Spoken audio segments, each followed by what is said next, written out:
All right, let's get started. All right, hi everyone. I'm really excited to be here and to share more information with all of you about ranked choice voting. Just again, to introduce myself, my name is Ali Swadek. I'm the Director of Policy and Research at the New York City Campaign Finance Board. And I just want to thank the Brooklyn Borough President's Office for inviting me here to talk to you all about ranked choice voting, of course. So I'm going to share out a presentation to you guys and walk through the slides. However, if you have questions, like Jen mentioned, please do not hesitate to type them into the Q&A box or the chat box, and we'll be sure to address them at the very end. So I'm going to get started. So first and foremost, for those of you who do not know the Campaign Finance Board, I don't blame you. We are the agency that administers New York City's public matching funds program, but we also engage voters through the NYC Votes initiative. This year, we have a specific mandate to conduct voter education and outreach, introducing ranked choice voting to New Yorkers, because this is our first year that we're using ranked choice voting. So the question on everyone's mind and why you're here, what is ranked choice voting? I'm going to abbreviate it RCV occasionally in my slides just because it takes up a lot of space and RCV is shorter. But RCV is a new way for voters to elect their representatives. Voters can rank up to 5 candidates in order of preference instead of choosing just one, which is the way we used to vote for city offices. And this gives voters more say in who wins, it increases civility, and it can lead to more diverse candidates winning.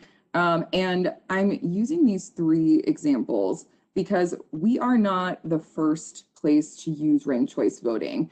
New York City, greatest city in the world, I think we all agree, but we're not the first place to use ranked choice voting. We're not at the forefront there. There are 17 other US cities, including San Francisco, Minneapolis, and Santa Fe, that use ranked choice voting, and the state of Maine does as well. So what we've seen in those places that have already used ranked choice voting is that voters respond and say that they like that they have more choices, candidates get along better, and the results are that they actually elect representatives who are more diverse. So that's why I'm mentioning those points from the previous slide. And then, of course, you see on this map here, there are a lot of places that use ranked choice voting. The states are highlighted for those of you who can't see the map. This is just a map of the United States. But not only is ranked choice voting used to elect representatives, the Academy Awards actually uses ranked choice voting to select their Best Picture winner, which isn't something that everybody knows. All right, how did we start using ranked choice voting in New York City? The 2019 Charter Revision Commission voted to create ballot question number 1 to establish ranked choice voting in primary and special elections for local office. Of course, it's effective January 1st, 2021, because again, it's new for this year. And when folks went to the ballot box to vote on this ballot question, 74% of New Yorkers voted yes to use ranked choice voting. So it's important for folks to know that this reform was approved by voters.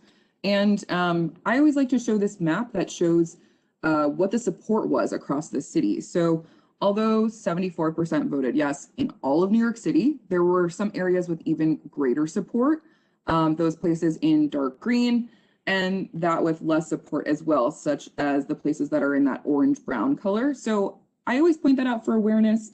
I'm talking to a mostly Brooklyn audience, so I'm talking to a mostly Brooklyn audience here. So I'll just note that Brooklyn, for the most part, saw support between 70 and as high as 87% for the ranked choice voting ballot question, which is good news for Brooklyn, but there could be folks from Staten Island out here. You may actually confront some skeptics about ranked choice voting, and that's because maybe they didn't vote yes on this ballot question, and that's okay. We're all a part of the education process and needing to learn to use ranked choice voting equally. All right, I'm going to play our video here to just start us off with a brief explanation of ranked choice voting. I really like this video because I think it shows really actively how to fill out your ballot and how the tabulation process works, which is great. If for whatever reason you cannot hear this, Jen, please jump in and let me know, but we tested this out already and it did work. So here's our ranked choice voting video, which we're really proud of.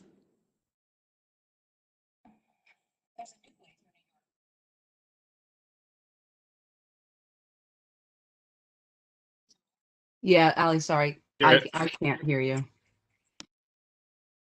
All right, that's okay. We'll send out a link to this video, which I actually pulled up already over here so that we can send it out to you folks. Sometimes the technology doesn't always work with the videos, but of course, the good news is that I have all of the most important points from that video in the rest of these slides. So here's a cheat sheet for what ranked choice voting looks like in New York City. So I already mentioned this. We're going to be using it starting January 1st, 2021.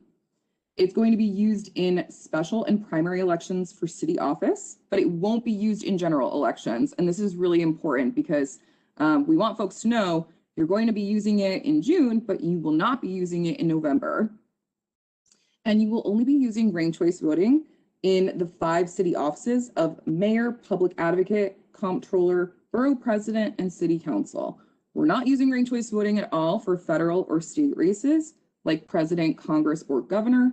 And it won't be used in also local races, but they're technically state ones for district attorney and judgeships. So Manhattan Manhattan voters are going to be voting for their district attorney in June, and that race is going to be single choice, but they're still going to be using ranked choice voting for mayor, public advocate, comptroller, borough president, and city council. So I also like to mention here that because there's going to be those 2 types of elections on some ballots, you're going to have to flip your ballot over. We've gotten used to this in the last couple of years because we've had ballot questions like the one in 2019 that voted yes to use ranked choice voting. But it's going to become much more commonplace to have longer ballots that you need to flip over and make sure that you're voting all of the races that are on your ballot.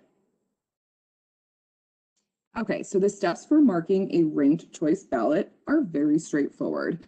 And you can see on my screen here that there is just a sample of what your ranked choice voting ballot is going to look like.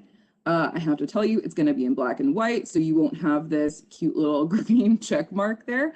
But the ballot is formatted like a grid. So the candidate names will appear in the columns and in the rows, and at the top of the columns, you'll have the number of your choice that you're going to be ranking those candidates. So you see here 1, 2, 3, 4, 5, and then you bubble in the circles where you want to rank folks. So your first step is you pick your first choice candidate and completely fill in the oval next to their name under the first column.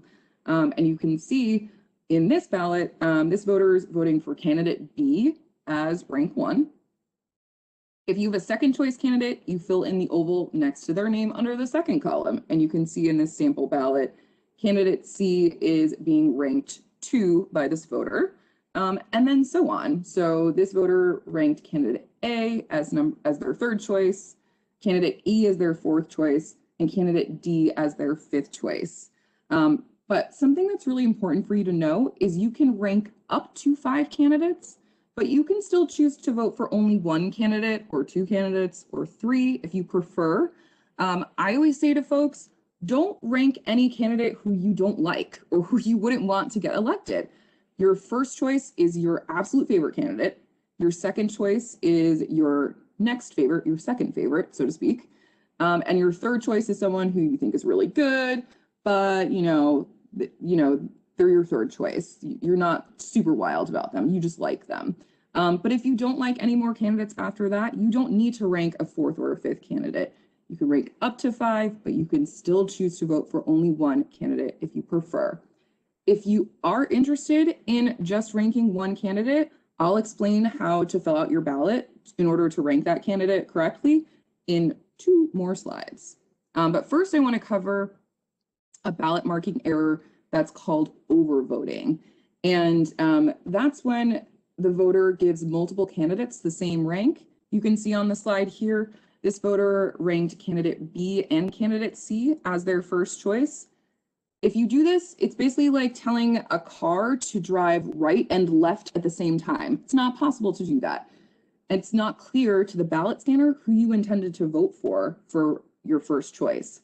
So this would unfortunately invalidate your ballot. If you vote in person, the ballot scanner will tell you that you made this error, and you can kindly ask the poll worker that's next to the ballot scanner for another ballot. Great news there.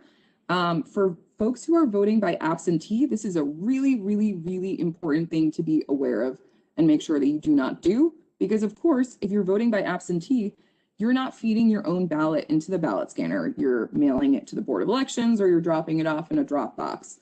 So if you make an overvoting error, your ballot is invalidated. This is very important for folks to know. Do not overvote.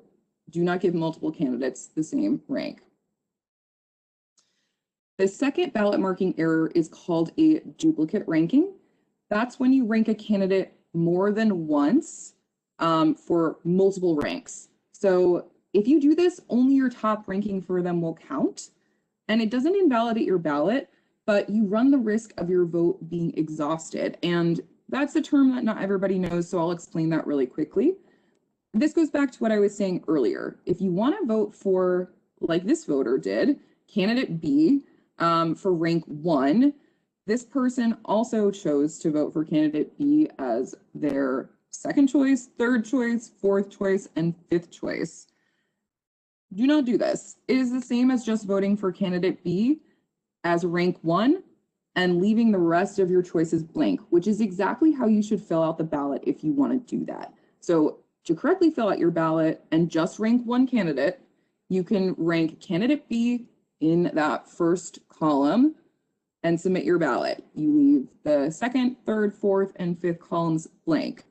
However, the reason why you want to rank other candidates for second, third, fourth, or fifth is because your other rankings do not harm your first choice.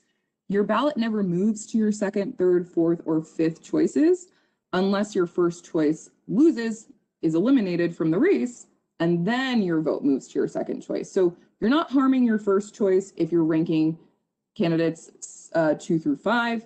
And if you want to just rank 1 candidate and you don't like anybody else in the race, you can do that. But just know that it runs the risk of there is no other place for your vote to go if that candidate is eliminated. All right, and just to emphasize, this does not invalidate your ballot, again, but there is a correct way to vote for just 1 candidate, and it's just by filling in their oval in that first column. Okay, so the main takeaways for voters who are filling out their ballots. 1 is rank only 1 candidate in each numbered column. So that's simple. Do not rank the same candidate more than once. I feel like I've said this a lot, so hopefully it's really sinking in here.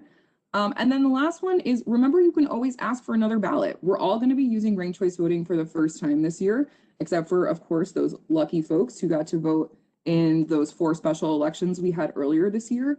So it's okay to make a mistake and ask for another ballot. You can actually request a new ballot 2 more times after making your first mistake. So it's okay to ask for help, and if you make an error, to ask a poll worker for a new ballot too. Again, I feel like I've repeated this a lot too, but it's really important. You can rank up to 5 candidates, but you do not need to rank a total of 5. You can choose to just rank 1. You can choose to just rank 3. It's up to you. It's your choice. That's up to you, the voter. And then if you rank 5 candidates, 5 votes do not get counted. You always only have 1 active vote at a time. Again, that goes back to what I said. Your vote only moves to your second, third, and fourth choice if your first choice is eliminated in a round. So ranking other candidates, to emphasize again, does not harm your first choice. Your vote will go towards your second, third, fourth, or fifth choice only if your top choice is eliminated. And what advocates of ranked choice voting say about this is that this gives voters more say in who wins because you get to rank more than just your first choice candidate. You can rank your third, your second, your third, your fourth, or your fifth. Okay, so this also gets into just describing what the reasons are that you may want to rank candidates. And this goes back to what I was just saying. You have more say in who gets elected. So even if your top choice does not win, you can still help choose who does through your second, third, fourth, or fifth choices. You can also vote for your top choice first without worrying about who is likely to win. So I always say, this has happened to me before, where I've gone in to vote and, you know, there's a candidate who I really like, but I don't think that there's a chance that they're going to win. And I don't want to benefit another candidate who I really don't want to win by voting first for the person who I really love, but I don't think has a chance to win. Ranked choice voting eliminates that problem for you. You can vote for your true top first choice first, and then you can vote for the person that you like and you know is more electable, or maybe has a better chance of winning. Maybe they're an incumbent, something like that, for second or third, if that's what you want to do. The second reason that you should rank your ballot is that you as the voter are hearing from more candidates. Because there's more people running for office, and we know that's true this year. There are so many people running for mayor. I think there's 13 people in total on the Democratic primary ballot for mayor. Because there's so many people who are running and they're not just asking for your first choice vote, voters actually hear from more candidates. They start talking about issues that appeal to them more often because they need your second, third, fourth, or fifth choice vote to win, not just your first choice. The third reason to rank is that voters elect more diverse candidates. So this is something that I hinted at the beginning. New York is not the first place to use ranked choice voting. In places that have implemented ranked choice voting, the elected officials are more representative of the communities they serve. So just some examples of that. Minneapolis elected its first 2 transgender council members in its first year of using ranked choice voting. Women make up over 50% of legislatures in 7 cities that use ranked choice voting. And in the 13 largest municipalities that use ranked choice voting, 6 have women mayors and 4 have Black, Latino, or Asian mayors. So again, I'm not saying that in New York we don't have diverse representation. I think that's definitely true. But we all know that there have, at least the highest level of office for mayor, we've never had a woman mayor. And David Dinkins is the only Black mayor we've had. So this will hopefully give us more opportunity to elect people to higher office who represent the enormous diversity of New York City. Okay, so everyone's wondering, when do I get to use ranked choice voting? Well, you will get to use ranked choice voting in the citywide primary elections, which election day is on June 22nd. Early voting starts on June 12th. I'm a really big fan of early voting. So you should all know that early voting hours were actually expanded by the Board of Elections today. There's 10 more hours on the weekend, which is amazing. And of course, for the primary elections, only voters registered to a political party holding a primary can vote in those. And to remind you again, you'll be voting for mayor, public advocate, comptroller, all 5 borough presidents, and 51 city council races. Here are some more important election dates for you related to the June primary. So first and foremost, the last day to register to vote is May 28th. So if you're not currently registered, please go do so. You can do it by going to the Board of Elections website, vote.nyc. But also, if you need to vote, if you need to register to vote, you can do so using your DMV, your state ID. So that's really cool. There's technically an online way to register, which is a great resource. I already mentioned early voting, but again, there's an exclamation point here because that's how much I love it. It's from June 12th to the 20th. June 15th is the last day to request your absentee ballot, but don't wait until then. The date may actually change to June 7th if the governor signs a bill that is on his desk. So we recommend you request it right now. The Board of Elections has put up their absentee request portal. It's very, very, very cool. You can track your ballot and its progress towards being mailed to you. And you can do that right now at nycabsentee.com. And then last but not least, primary election day is June 22nd. That's of course the last day that you can vote in the primary election. Okay, so just some resources that I know Jen already shared out our main website, voting.nyc, in the chat. That's where you can get all your general voting information. We also have a separate ranked choice voting resources page, which is very extensive. And that's at nyccfb.info/rcv resources. You should follow us on Twitter, Facebook, and Instagram at NYC Votes. We have a lot of cool social media content about ranked choice voting that's coming out.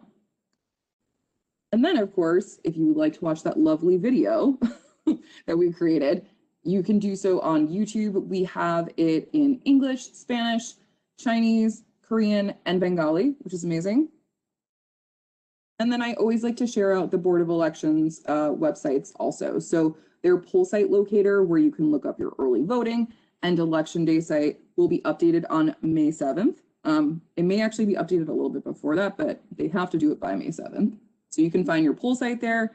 You can eventually also look at a sample ballot once those are finalized closer to the election. And we always recommend the day that you're going to vote is the day you should check your poll site, because there could be changes to your Election Day poll site that for any number of reasons that occur on the day of the election. So make sure you check your poll site before you head out to vote. And then also the Board of Elections has really, really valuable information on how to vote accessibly using a ballot marking device and how to request an absentee ballot using how to request an accessible absentee ballot, which is an incredible resource, again, that they provided to New York City voters. And then, of course, you can follow them on Twitter and Instagram too at VOE NYC.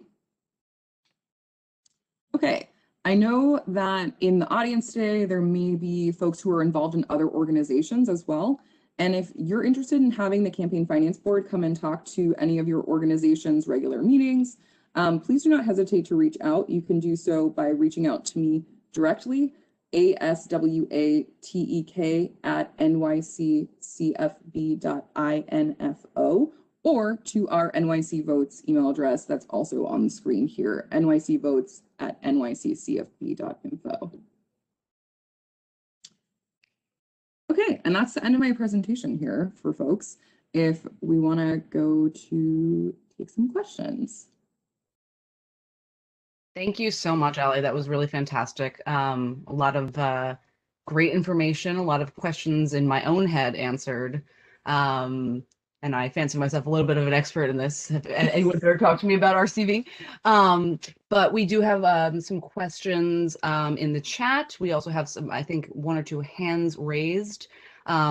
But first, I just want to ask an administrative question that was actually asked in the chat. Can we put links and plain text into the chat so that folks are able to directly copy and paste and or go directly to the links like from your presentation? Yes. Okay.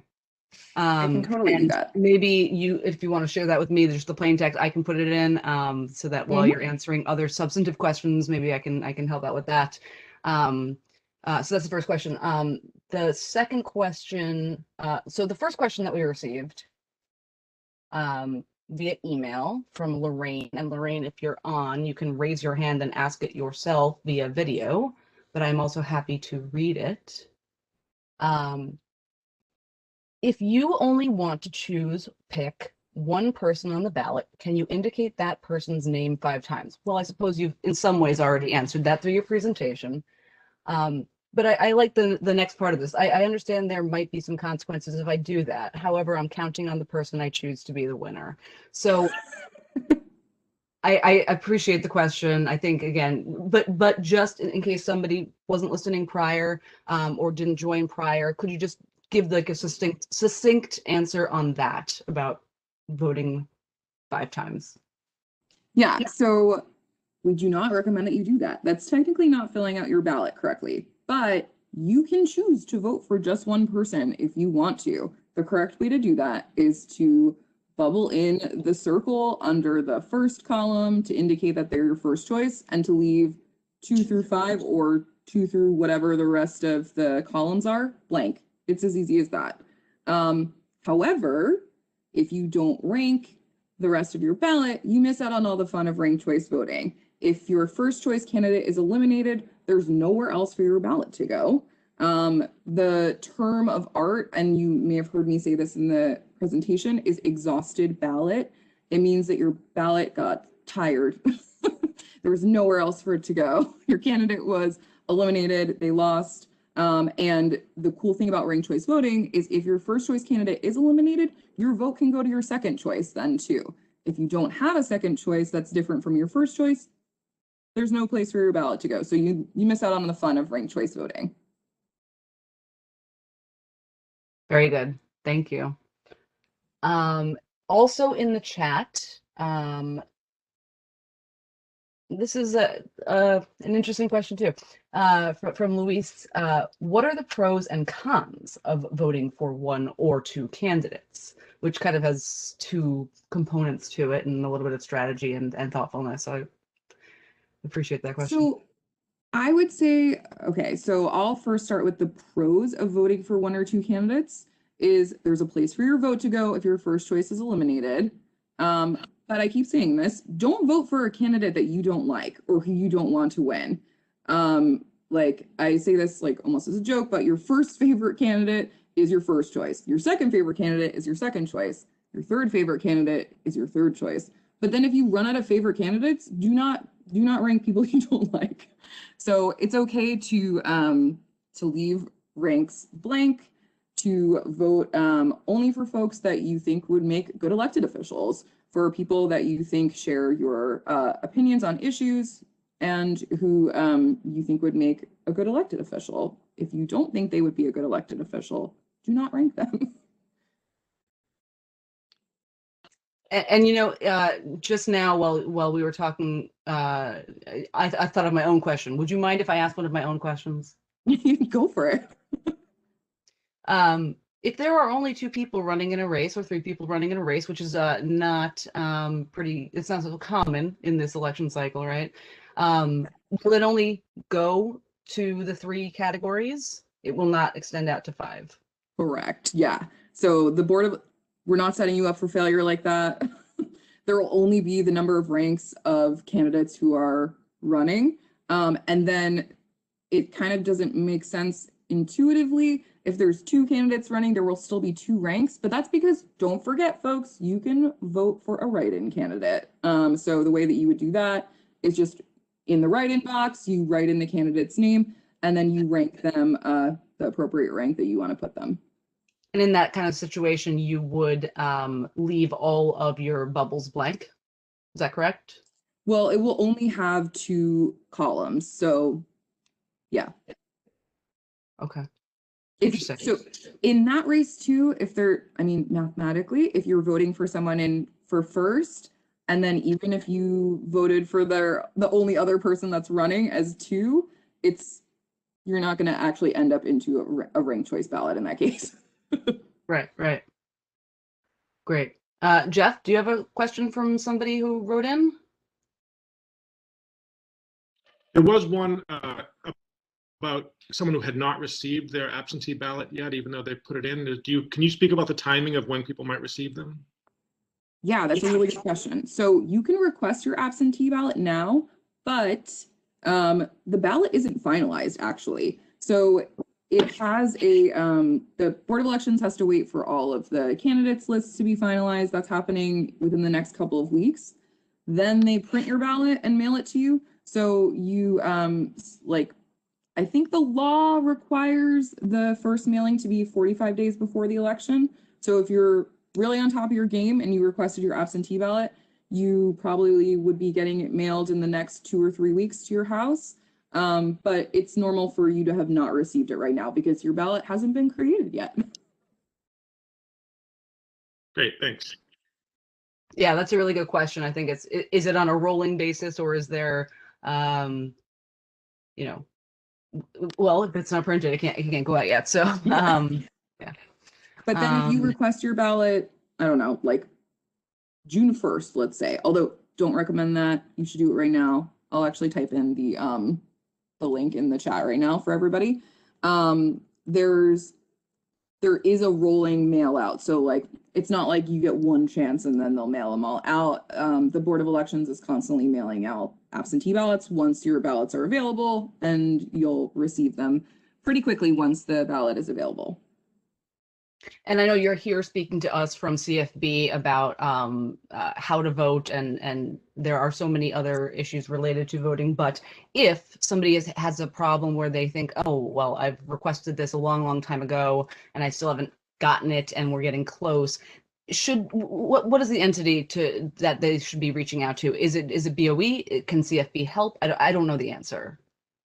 Yeah, so the Board of Elections, we're in charge of giving information to voters and making sure that they know where to find resources. But I'm not printing your absentee ballot, is what I always say. And I also am not training poll workers. The actual administration piece of the election is still done by the Board of Elections. So, short answer, you should reach out to the Board of Elections. But the cool thing about the absentee ballot request portal that they started, and I just put the link in the chat for folks, is that when you request through that portal, you actually get a tracking number, and you can look up your absentee ballot request and you'll see it move through their system, which is very cool. And I think it does reduce the amount of problems associated with requesting an absentee ballot and kind of, trying to get through the phone line. We saw that a lot in 2020 because there was so much interest in absentee voting that the phone lines got backed up. Cool thing about the tracker is you can kind of seek out that information yourself and see, oh, great, like they mailed it out and I'm just waiting to get it. Or, I returned it and they've received it, but it just hasn't been processed yet. It'll give you that level of information, which is really cool. We have some questions in the Q&A as well. So I'll just go to one of them. How does a candidate get eliminated? And how is vote integrity maintained with ranked choice voting for a candidate? And how do we know voters' first choice is being adhered to? Great question. So the way that results are going to be reported, I'll start with this first, and then I'm actually going to share my screen back so that we can just go through some slides that I think will help people understand how the votes are counted. And that's, I apologize again, it's very well covered in the video, but I do also have some fun slides for you folks. So the way that the results are going to be reported for the first night of results, they're called unofficial results. It's the night of election day. It will include all in-person votes. So early voting and election day. And what the Board of Elections is going to do is they're going to post all first choice votes. And it's basically the same as we report unofficial election results for single choice elections. But the reason why they're doing that is because the process for ranked choice voting, you have to wait for absentee ballots to be returned. As we know, you have a little bit of time where you can mail it on election day, and it can take a bit to get to the Board of Elections office. But then the Board of Elections has to open all those absentee ballots, and any person who has the ability to fix a problem on their absentee ballot envelope has a couple more days to do that. So you need all your first choice votes first in order to run through the ranked choice voting tabulation system. And I'm going to start to just do a short screen share for you folks so that this can be explained a little better, because I think the visuals are very important for this piece. So the reason why you need all first choices is because in ranked choice voting, the first step in round one is to tabulate all those first choice votes. If one candidate receives greater than 50% of all those first choice votes, they win the election outright. And I always say the reason why this is because it's not physically possible for any other candidate to get more than 50% if someone already has. So in this case, you're seeing on the screen here, all the first choice votes are counted. Candidate B has 54% of the vote. They win outright in this race. We actually saw that happen in the special election that took place in Queens, the very first one, District 24. The candidate won outright with more than 50% of the vote. However, if no candidate earns more than 50% of first choice votes, then you understand that like ranked choice voting tabulation proceeds into rounds. So we can see here, no candidate has over 50%. We're going to round two, where we start eliminating candidates and looking at voter second choices. So each round, the candidate with the fewest votes is eliminated. In round two, we can see here in our fake election that's happening on the screen, candidate D was imagine this was my first choice for this election. Candidate D is my first choice on my ballot. You can see I bubbled in candidate D as rank 1. And you can see from the previous slide, we carried over those first choice totals. Candidate D also happens to have the lowest number of votes in this round. So that's the candidate that would be eliminated. Candidate D is eliminated. Let's say 12% of voters, that's on the screen here, who voted for candidate D, that includes me as a voter, as you can see in my ballot. My vote goes to my next choice on my ballot, which is candidate C as rank 2. Jeff, you may have voted for candidate B as your rank 2 if you voted for candidate D first, and your vote goes to your second choice, candidate B. So this repeats, and you end up with the votes being distributed in each round. The losing candidate, again, in this case, it's candidate D. You can see those orange votes, the voters who voted for candidate D first, voted for A, B, and C second, and that's where their vote goes next. So again, in each round, the candidate with the fewest votes is eliminated. They lost the round. The candidate who lost round 3 is candidate C. So we see the 24% of voters whose vote is with candidate C right now go to their next choice on their ballot. And that's why you want to vote for people 3rd and 4th, because if you can see in my sample ballot here, I as a voter keep voting for the candidate that's losing the rounds. So my vote's all the way in my 3rd choice, which is candidate B now. And you can see the votes are distributed out for folks who voted for candidate C. And we end up with a winner when there's only 2 candidates left. The candidate with the most votes wins. In this case, that's candidate B. So technically, as a voter, even though I didn't vote for candidate B first, I ended up helping candidate B get elected because they were my 3rd choice. And that's where my vote lay in the final round, if that makes sense. So again, hope that clarifies. So you would call that a non-exhausted vote? Correct, because exactly. A less than tired vote, a very perky vote. My ballot is living. It's alive and well. It's with candidate B. There's folks who are, you know what, you didn't like candidate A or candidate B, and that's okay too. Your exhausted ballot can be as a result of you didn't fill out the whole ballot and make all your rankings, or you didn't vote for the final 2 candidates. And that's up to you. Again, it's your choice, ranked choice voting.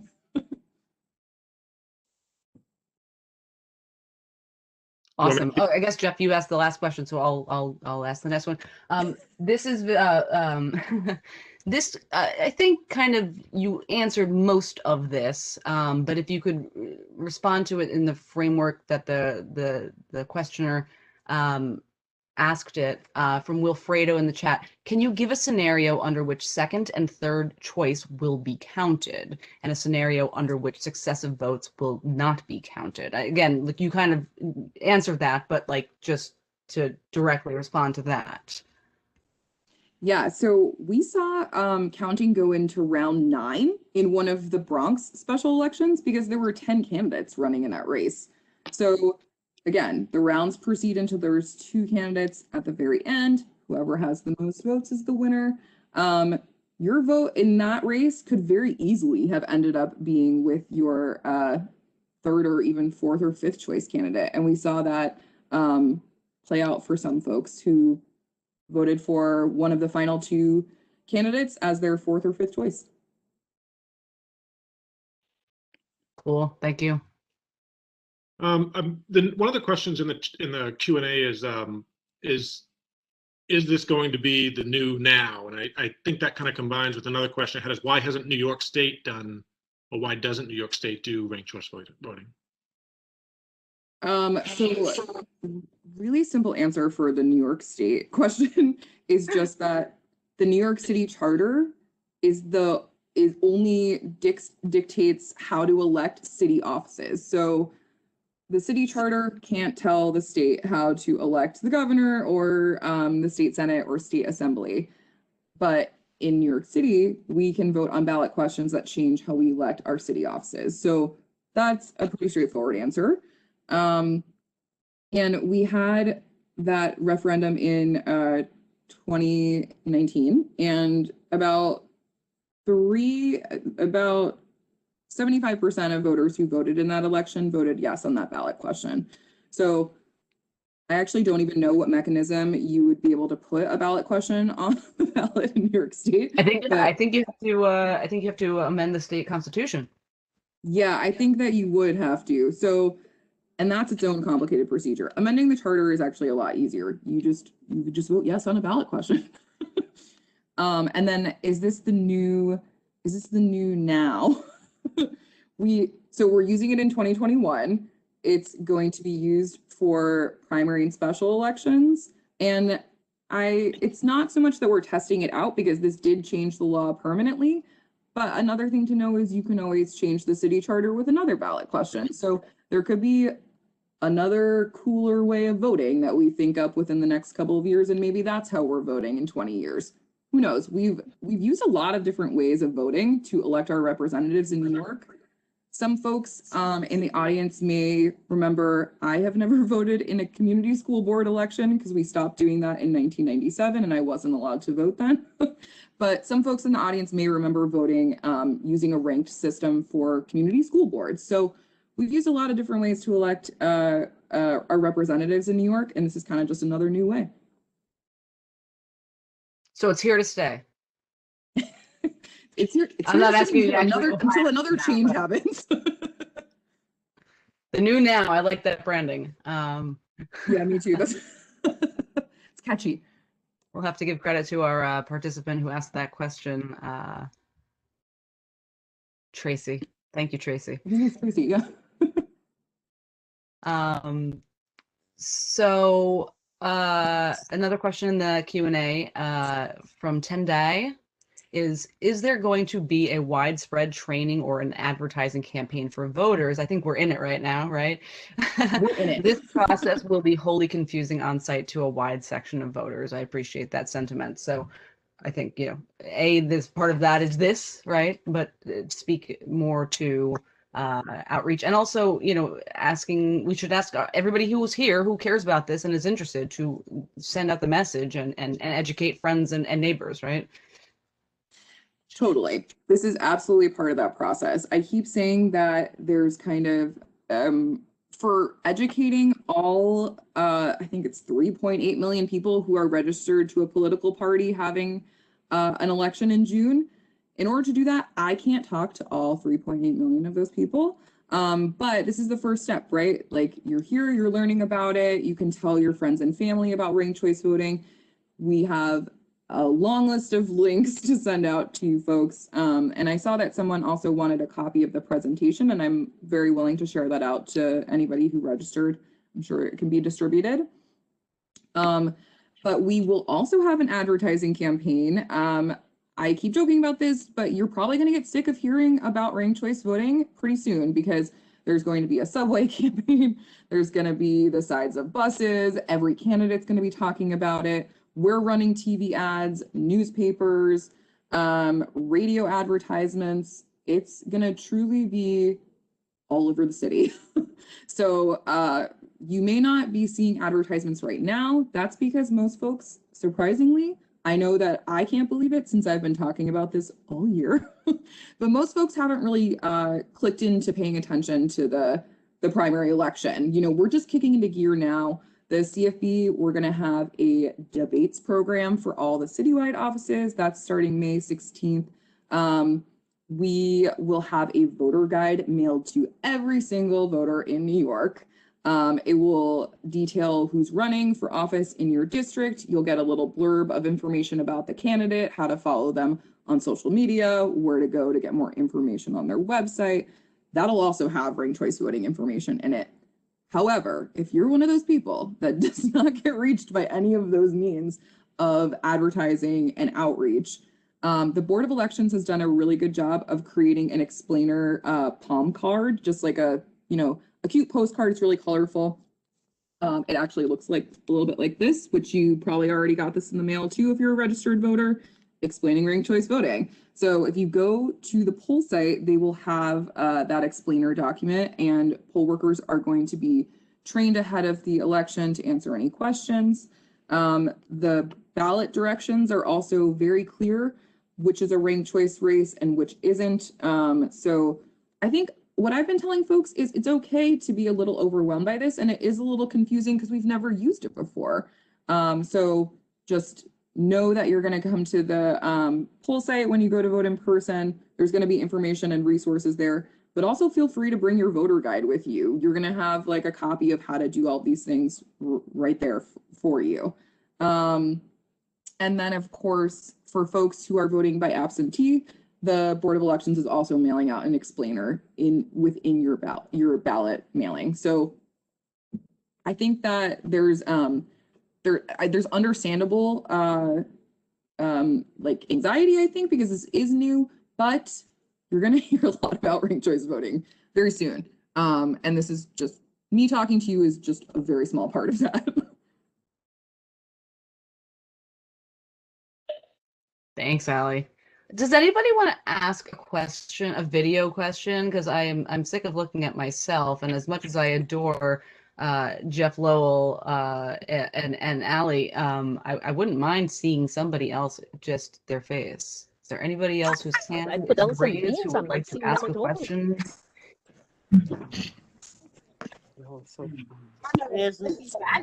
Hi. I hear voices, but I don't see people. But Okay. It was just something about it was so horrible. 90 the yard, I was like, I think there's mine. I think that maybe somebody just I had a different bucket. I had a small herself and bucket is came walking back down in the the street or spring, something. and it's missing, so I'm not complaining.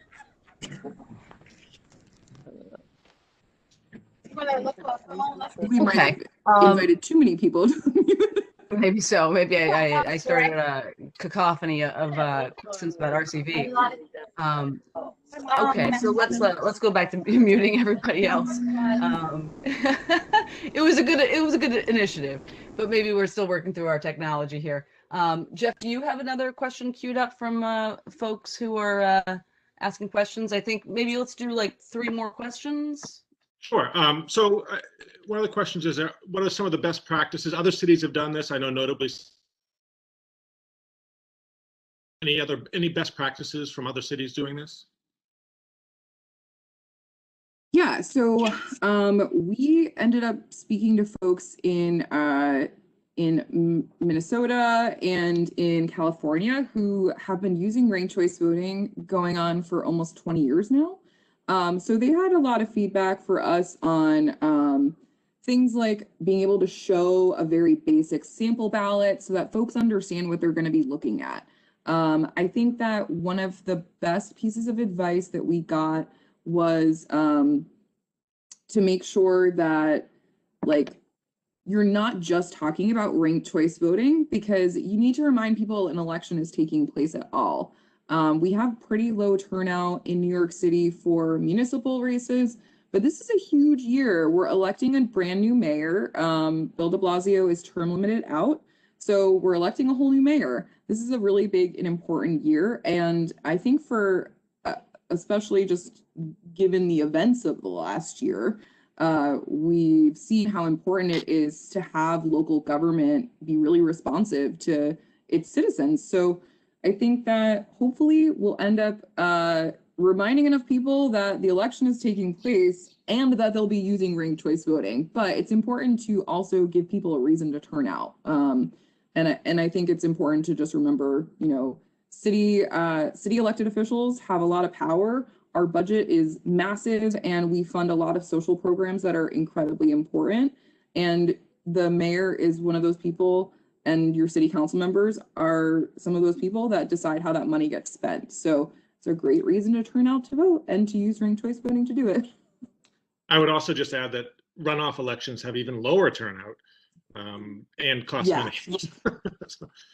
Yeah, runoff elections is the one thing I can say with certainty ranked choice voting has eliminated. So we do not have those.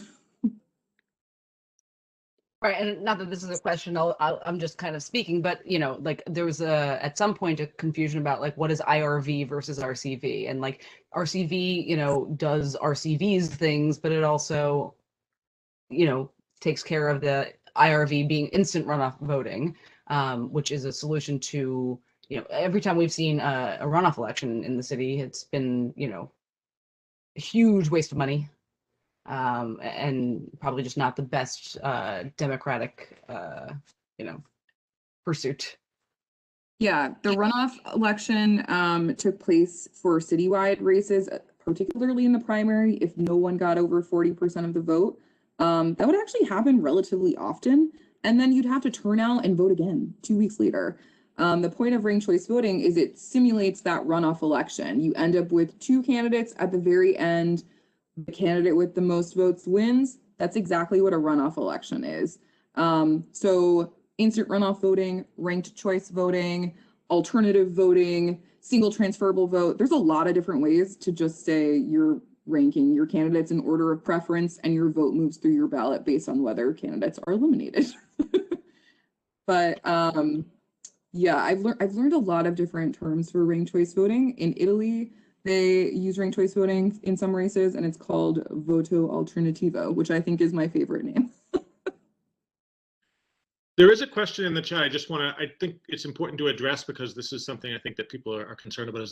Is someone wrote, if you elect one person and there's empty bubbles on your tampered with after. I mean, is in other words, is ranked choice voting less secure than the normal voting regime we have now? So long answer short is when you're voting, and I often hear this question related to absentee voting, but if your ballot is not sealed, if it is tampered with in any way, or there's an indication that someone opened up your envelope and changed your vote, or not changed your vote, but maybe filled in the circles that you left blank, then your ballot immediately gets put aside, and there's a process by which the Board of Elections confirms whether or not you submitted that ballot, basically, and what you submitted. So it's really important for people to know that. It's something that was implemented last year, and I think that's because there was that misinformation campaign about the security of absentee voting. Absentee voting is as secure as in-person voting. When you're voting in person, of course, we all know you're holding on to your ballot the whole time, and you're scanning it into the machine, and as soon as you watch it get put in there, it gets counted. No one's changing your ballot. So that's the good news about, for folks who are actually concerned about that and the safety and security of your ballot, there's no better way than to go in person and vote. You are the only person who is touching your ballot the entire time that it's there. That's a good question. So I think I had said 3. I think we're on our 3rd, but I will give it back to Jeff to see if there's one other question he wants to ask. But Luis asked a good question that I had to ask myself back in June 2020. It's hard to keep track of what day or month or year it is anymore. Do we have to sign the mailing envelope? Yeah, this is a great question. So the envelope that you're signing when you're filling out your absentee ballot is called the oath envelope. It has a lot of words on it, is the best way for me to describe to you what the oath envelope is. And then there's a red X where you sign the oath envelope, which is great. It indicates you should sign it. After you sign the oath envelope and seal it, you want to seal it because, again, that's the envelope, that's your security envelope, so to speak.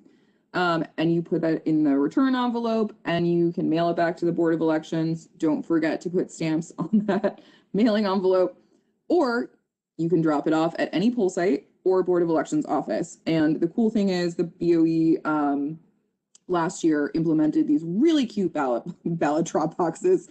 They're brightly colored. You can just cut to the front of the line at any poll site, drop off your ballot, leave. It's that simple. So it doesn't have to be in your borough. I thought that I had read that.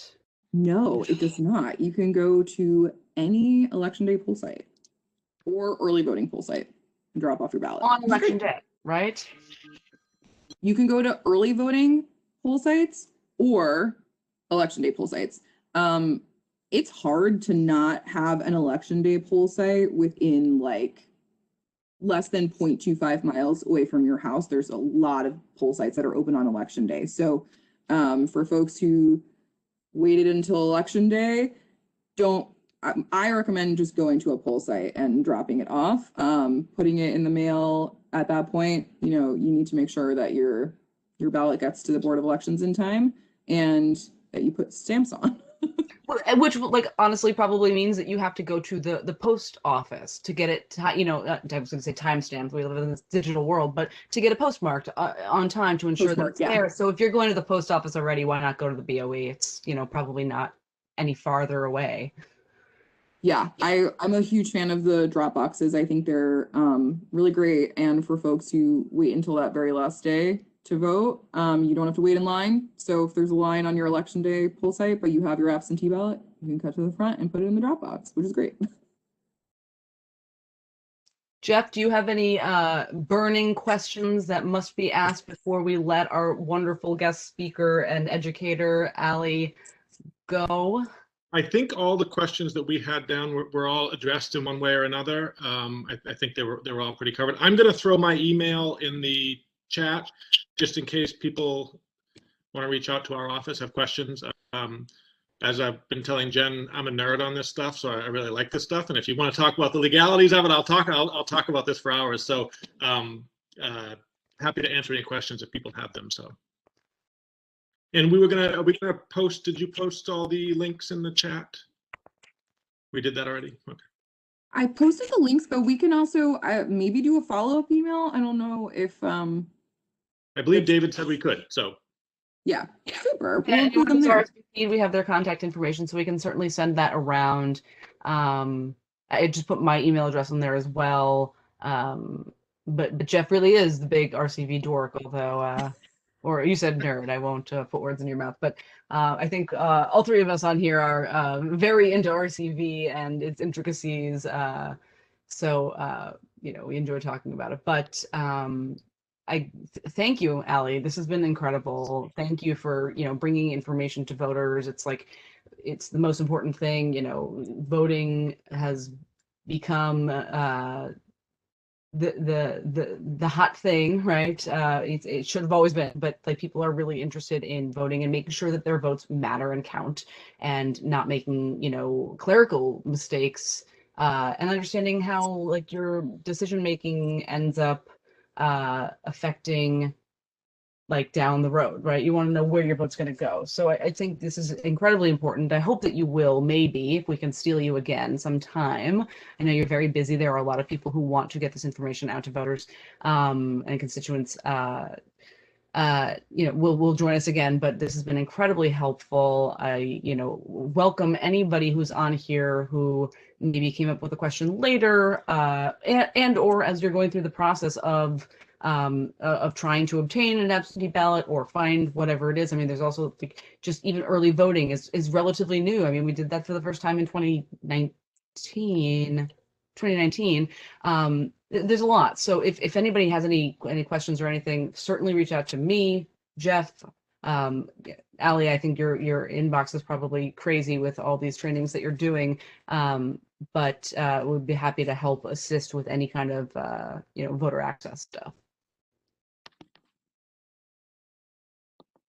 Yep, thank you so much for having me. I put my name and my title and an email address that you can send any voting related questions to, and someone at the Campaign Finance Board, NYC Votes, will reach out. So feel free. And let us know if you would also like to have a training for your organization.